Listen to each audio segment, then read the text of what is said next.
भारत माता की।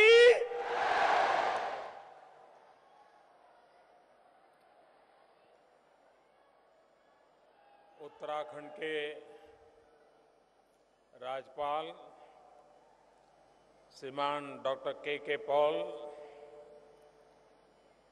उत्तराखंड के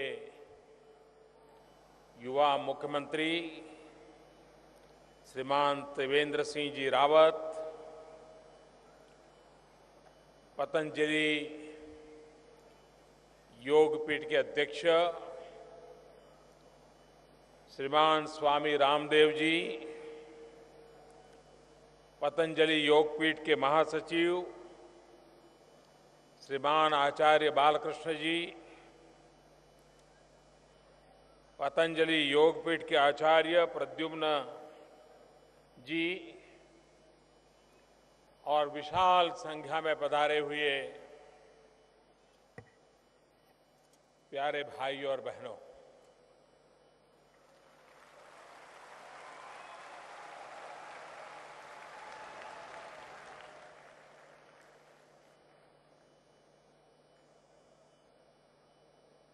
आज ये मेरा सौभाग्य था कि केदारनाथ जाकर के बाबा के दर्शन करने का मुझे सौभाग्य मिला और वहां से आप सबके बीच आने का और आप सबके आशीर्वाद पाने का सौभाग्य मिला।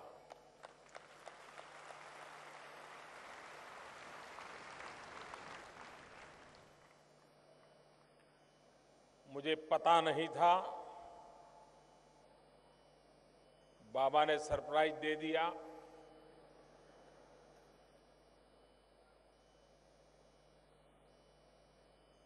बड़ी भावुकता के साथ मुझे विशेष सम्मान से आभूषित किया, अलंकृत किया।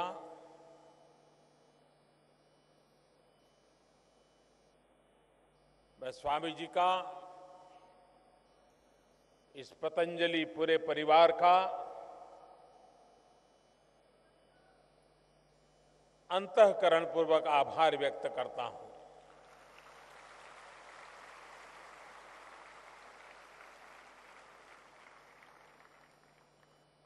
लेकिन जिन लोगों के बीच में मेरा लालन पालन हुआ है,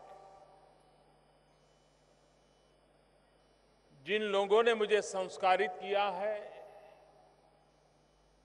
मुझे शिक्षा दीक्षा दी है, उससे मैं इस बात को भली भांति समझता हूं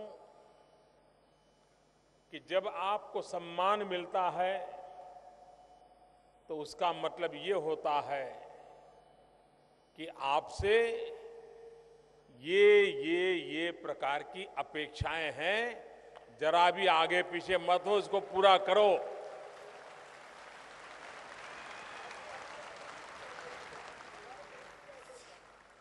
तो एक प्रकार से मेरे सामने मुझे क्या करना चाहिए, कैसे जीना चाहिए, इसका एक डूज एंड डोंट का बड़ा दस्तावेज उस गुरुजी ने रख दिया है। लेकिन सम्मान के साथ साथ आप सबके आशीर्वाद, 125 करोड़ देशवासियों के आशीर्वाद की ताकत पर मेरा पूरा भरोसा है।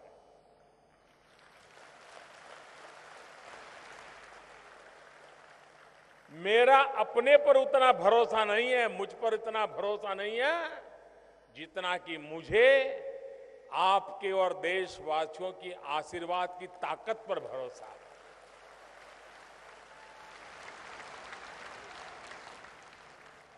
और इसलिए वो आशीर्वाद ऊर्जा का स्रोत है, संस्कार उसकी मर्यादाओं में बांध करके रखते हैं और राष्ट्र के लिए समर्पित जीवन जीने के लिए नित्य नई प्रेरणा मिलती रहती है। मैं आज जब आपके बीच में आया हूं तो आप भी भली भांति अनुभव करते होंगे कि आप ही के परिवार का कोई सदस्य आपके बीच में आया है।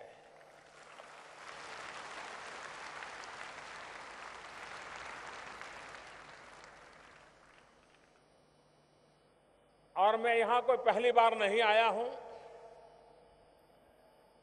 आप लोगों के बीच बार बार आने का मुझे सौभाग्य मिला है। एक परिवार के सदस्य के नाते आने का सौभाग्य मिला है।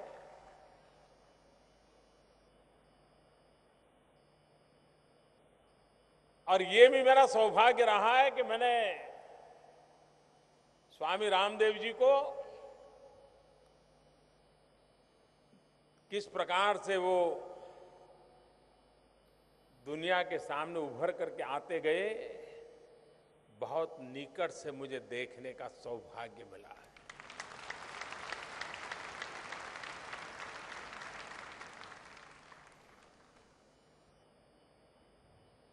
उनका संकल्प और संकल्प के प्रति समर्पण, यही उनकी सफलता की सबसे बड़ी जड़ी बूटी है। और ये जड़ी बूटी बालकृष्ण आचार्य जी की खोजी हुई जड़ी बूटी नहीं है। ये स्वामी जी ने खुद ने खोजी हुई जड़ी बूटी है।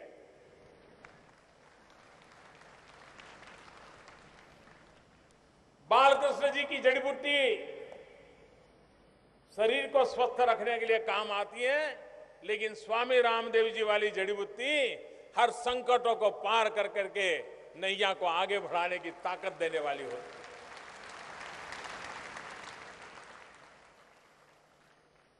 आज मुझे रिसर्च सेंटर के उद्घाटन का सौभाग्य मिला।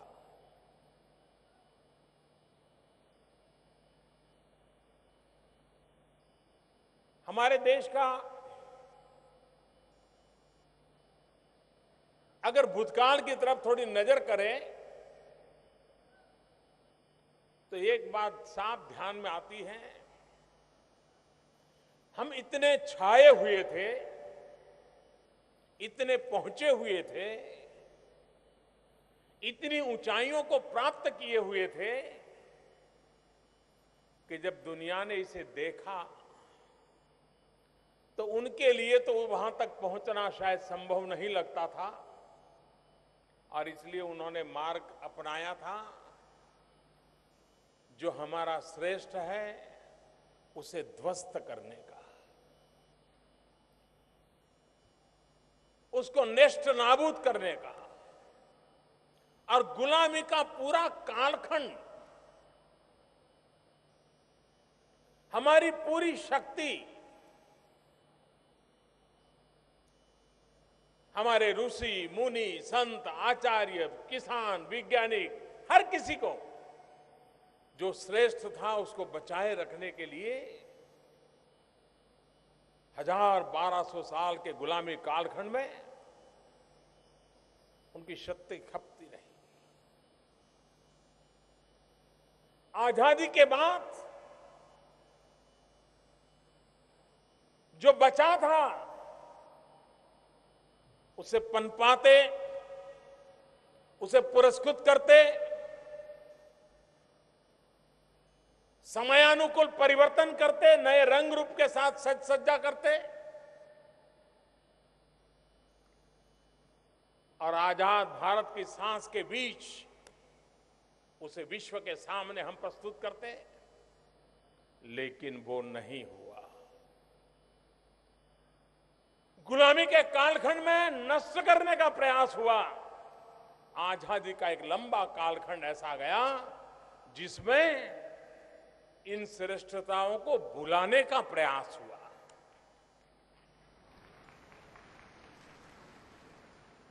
दुश्मनों ने नष्ट करने का कोशिश की, उससे तो हम लड़ पाए, निकल पाए, बचा पाए, लेकिन अपनों ने जब भुलाने का प्रयास किया तो हमारी 3-3 पीढ़ियां दुविधा के कालखंड में जिंदगी गुजारती रही। मैं आज बड़े गर्व के साथ कहता हूं, बड़े संतोष के साथ कहता हूं कि अब भुलाने का वक्त नहीं है। जो श्रेष्ठ है उसका गौरव करने का वक्त है और यही वक्त है जो विश्व में भारत की आन बान शान का परिचय करवाए। लेकिन हम इस बात को न भूले कि भारत दुनिया में इस ऊंचाई पर कैसे था। वह इसलिए था कि हजारों वर्ष पूर्व हमारे पूर्वजों ने लगातार इनोवेशन में अपनी जिंदगी खपाई थी।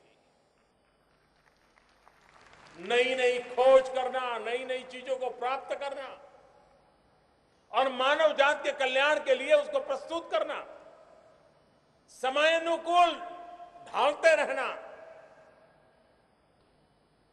जब से इनोवेशन की, रिसर्च की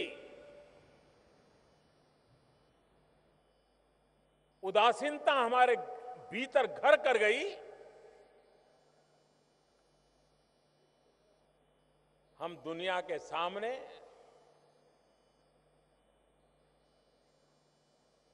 प्रभाव पैदा करने में असमर्थ होने लगे। कई वर्षों के बाद जब आईटी रिवॉल्यूशन आया, जब हमारे देश के 18, 20, 22 साल की उम्र के बच्चे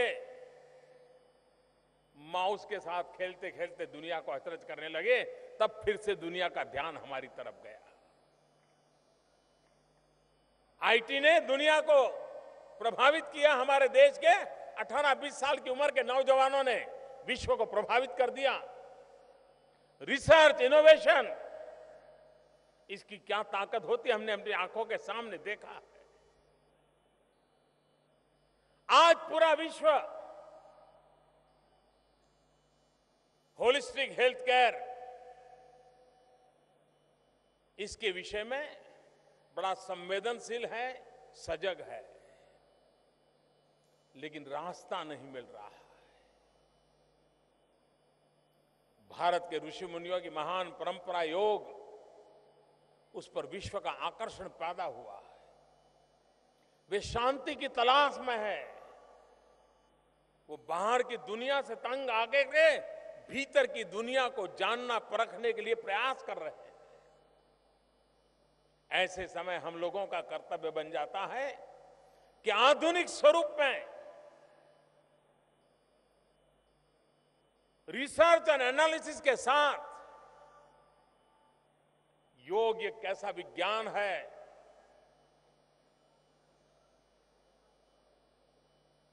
तन और मन की तंदुरुस्ती के लिए, आत्मा की चेतना के लिए यह शास्त्र कितना सहज उपलब्ध हो सकता है।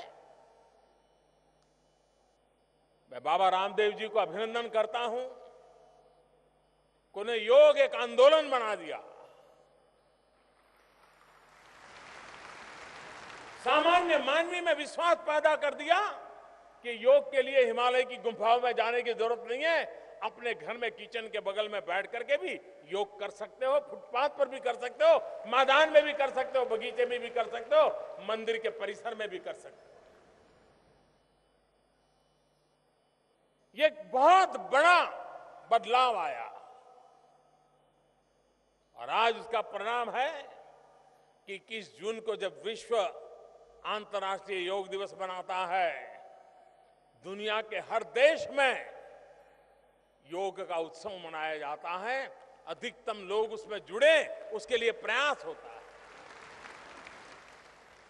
मुझे विश्व के जितने लोगों से मिलना होता है, मेरा अनुभव है कि देश की बात करेंगे, विकास की बात करेंगे, इन्वेस्टमेंट की चर्चा करेंगे, राजनीतिक परिदृश्य की चर्चा करेंगे, लेकिन एक बात अवश्य करते हैं, मेरे साथ योग के संबंध में तो एक दो सवाल जरूर पूछते हैं। ये जिज्ञासा पैदा हुई है, हमारे आयुर्वेद की ताकत थोड़ा बहुत तो हमने ही उसको नुकसान पहुंचा दिया। आधुनिक विज्ञान का जो मेडिकल साइंस है, उनको लगा कि आपकी सारी बातें कोई शास्त्र आधारित नहीं है। आयुर्वेद वालों को लगा कि आपकी दवाइयों में दम नहीं है, आप लोगों को ठीक कर देते हो लेकिन ठीक होते नहीं है। तुम बड़े कि हम बड़े, इसी लड़ाई में सारा समय बीतता गया। अच्छा होता कि हमारी सभी ज्ञान, आधुनिक से आधुनिक ज्ञान भी,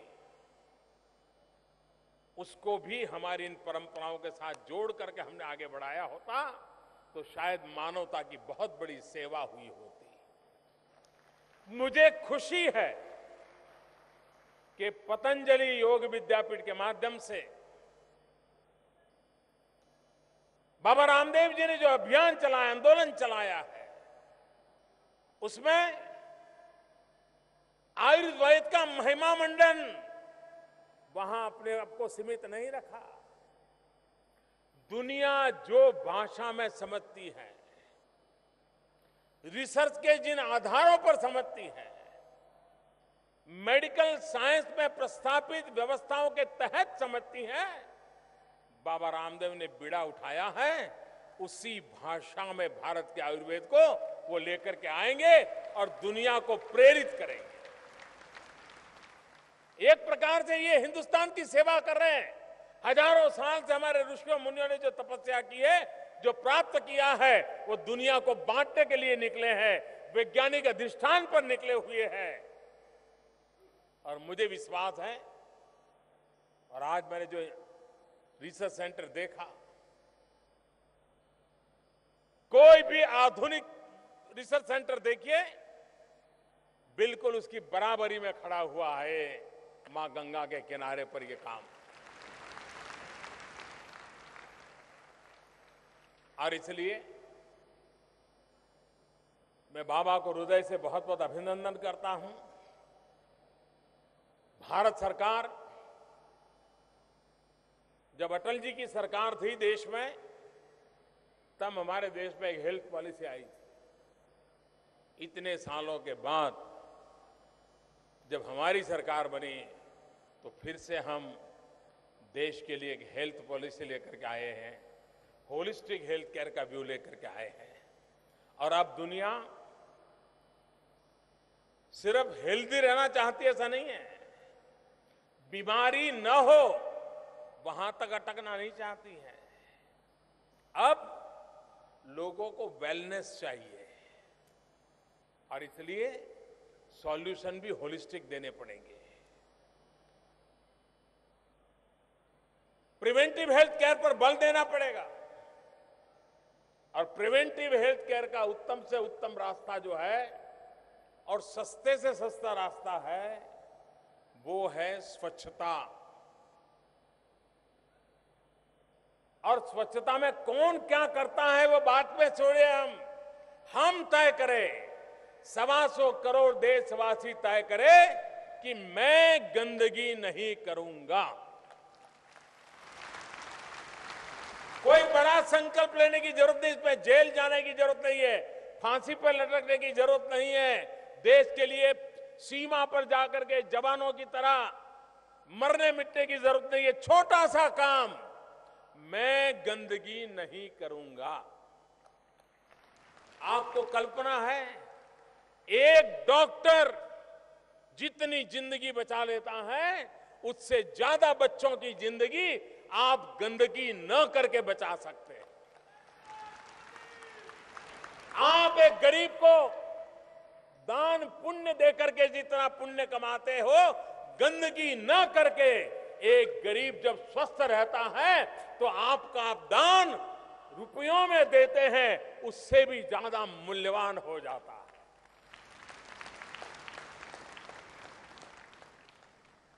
और मुझे खुशी है कि देश की जो नई पीढ़ी है आने वाली पीढ़ी, छोटे छोटे बालक, हर घर में वो झगड़ा करते हैं।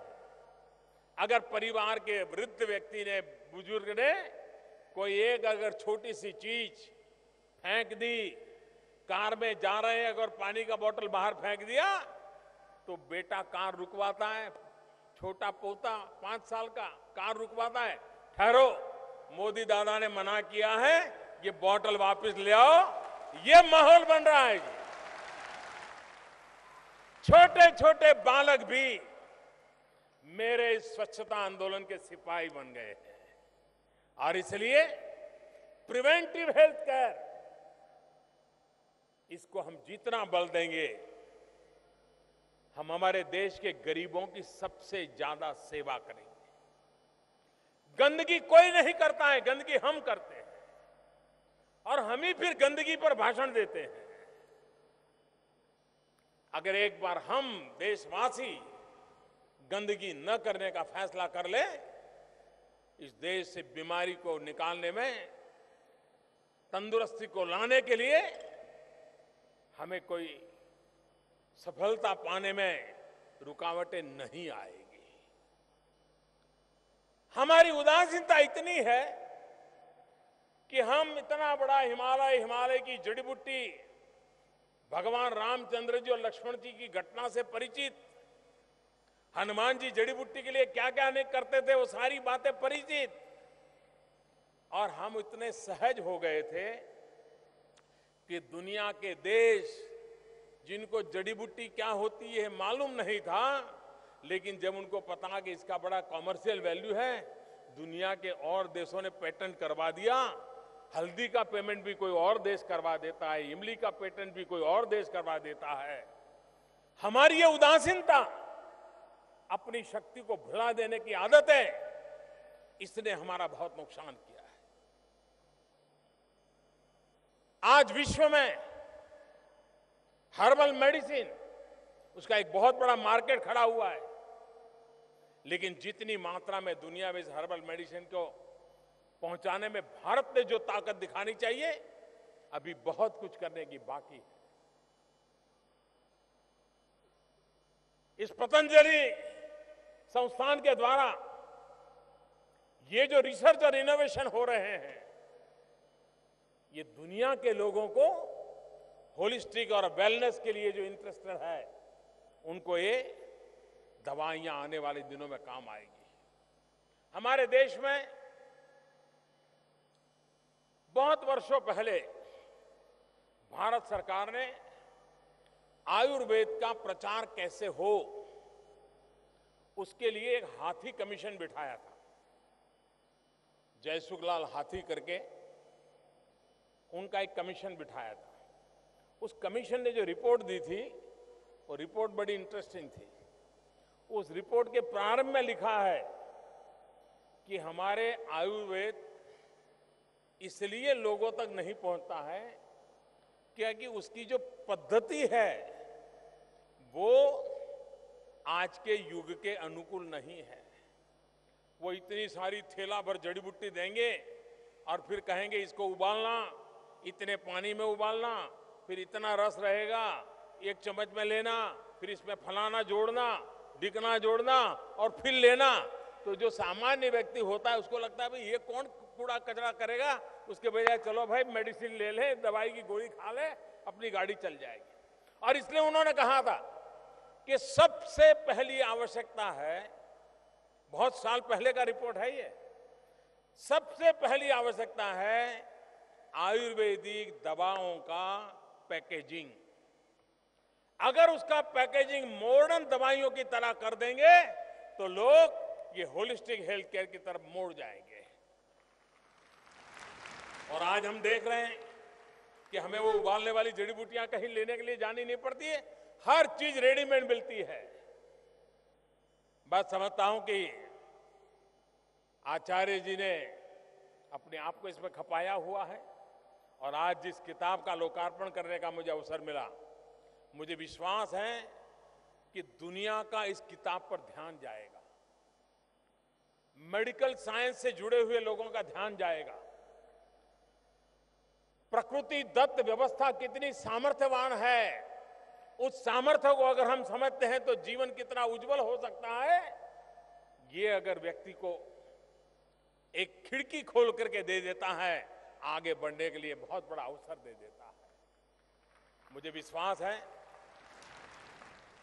कि बालकृष्ण जी की ये साधना, बाबा रामदेव का मिशन मोड में ये समर्पित काम और भारत की महान उज्जवल परंपरा, उसको आधुनिक रूप रंग के साथ, वैज्ञानिक अधिष्ठान के साथ आगे बढ़ाने का जो प्रयास है, वो भारत के लिए विश्व में अपनी एक जगह बनाने का आधार बन सकता है।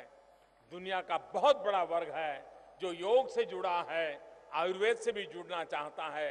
हम उस दिशा में प्रयास करेंगे। मैं फिर एक बार आप सबके बीच आने का मुझे सौभाग्य मिला, विशेष रूप से मुझे सम्मानित किया। मैं सर झुका करके बाबा को प्रणाम करता हूं, आप सबका अभिनंदन करता हूं और मेरी तरफ से बहुत बहुत शुभकामनाएं देता हूं। धन्यवाद।